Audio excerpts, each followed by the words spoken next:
Good afternoon, my TPC. My name's Kevin, known as the Bilingham Piper.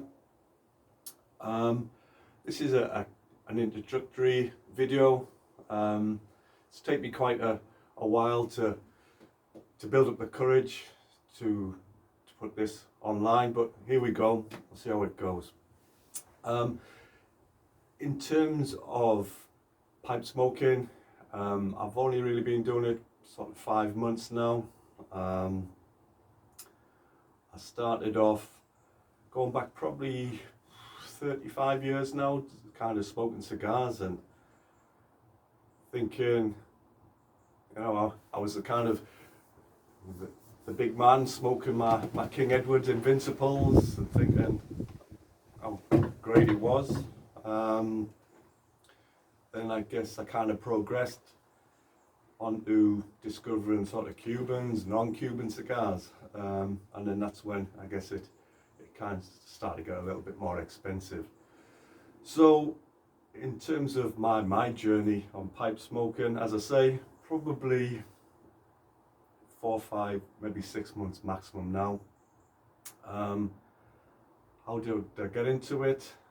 It was my brother. He was smoking a pipe probably for a couple of years now, and he just said to me about why didn't I give it a go. He knew I smoked cigars, and he kind of found it kind of very relaxing, so I thought, yeah, why not? Okay, so I say this is just a kind of introductory video, because I haven't been doing the pipe smoking that long. I probably haven't got that much sort of no knowledge to impart, and I know you guys have got a hell of a lot more knowledge than what I have.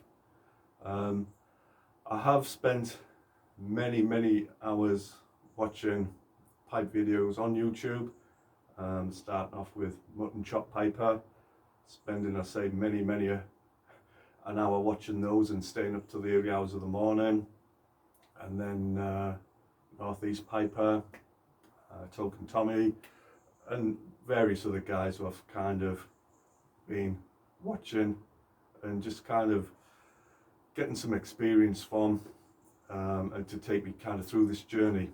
So as I say, just to say, I haven't got much information to give to you guys, so what I thought I'd do as an introduction is just kind of show you where I am at the moment with the hobby, and that I am finding it very enjoyable. So probably the first pipe I got was this one, from a well-known online tobacco shop in Preston. It's kind of me pipe I use for whether I'm in the garden, whether I'm in the garage, whatever. It wasn't the most expensive, 25 quid, so I just use it. Unfortunately, the camera probably isn't picking this up, but in one moment I thought I'd sterilize the stem using some of my single malt whiskey, and unfortunately it's kind of oxidized the stem, so it kind of doesn't look that pretty, particularly the stem, but it does the job. So that was the first kind of pipe, £25 from my shop, smokingshop.com. So I say I've used that quite a lot. Secondly, got this kind of Lorenzo.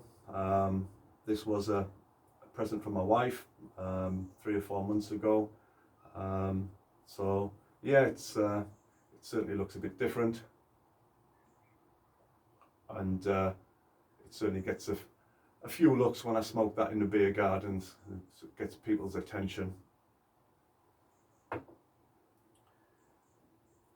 The last pipe I've got is this one, and it's a Comoy of London. I think it's a Tiger Eye. This one, £55. I bought that from the tobacco shop in Durham City. So yeah, I like that pipe. That's a nice one. So in terms of tobacco, as I've just mentioned, I used to kind of go, and still do, go to Durham City. Billingham is in the northeast of England, near to Durham City. So I guess like many new starters, I'd kind of go up there and buy smaller quantities of kind of aromatics. So there's various ones I've got in the little plastic pouches. Got there is a Balkan mixture.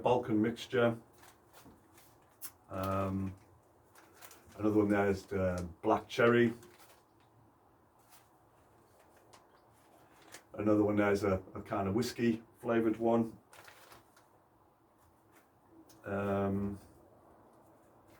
Another one there, coffee caramel.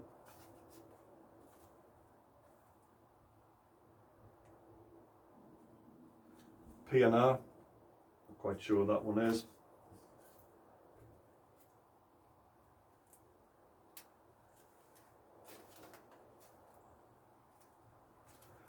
And another whiskey one.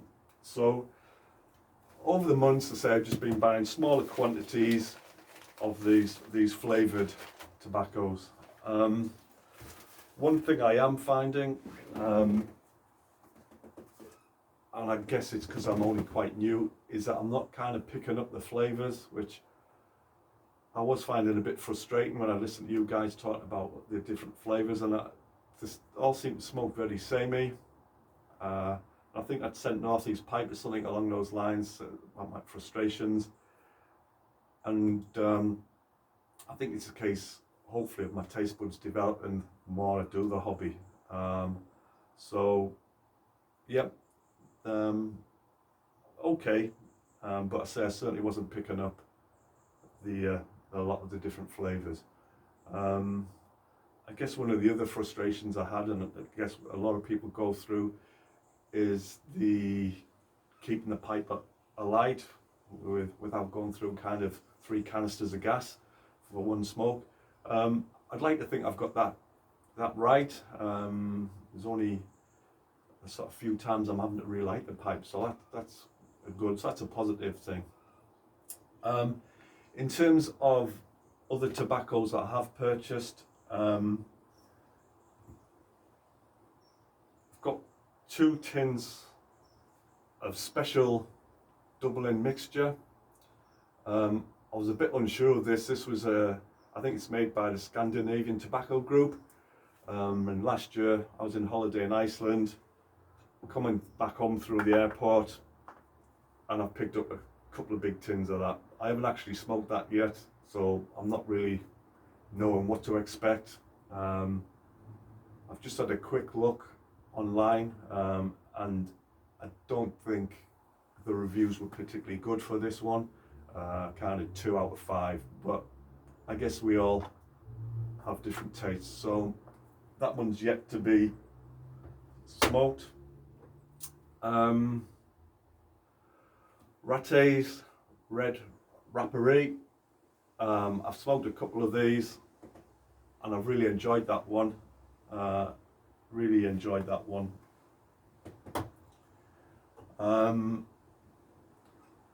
This one, I've taken the wrapper off, but it's Sherlock Holmes. Same again, like that one. And another one with the wrapper off. This is a Peterson's Irish mixture, and I really did enjoy that. There's still some left in there, but I found that was quite good. And this one was on my recommendation from my brother. It's something he was smoking, Ilstead's own, and this is number 99. So same again, my brother thought that was great. I've smoked it a few times, and I wasn't really, it was okay, but I say I wasn't really picking up all the flavours that he mentioned about.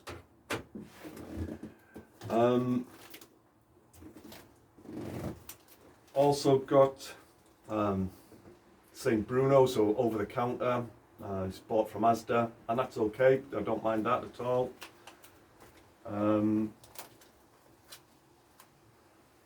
Peterson's Wild Atlantic. Now I really do like this, and the smell out the pouch for me is absolutely fantastic. I really do like that kind of smokiness, something that I really like. And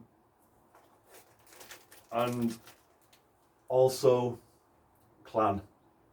For some reason, I really like that as well. I really enjoy smoking that, and I had a bowl or two of that last night in the man cave.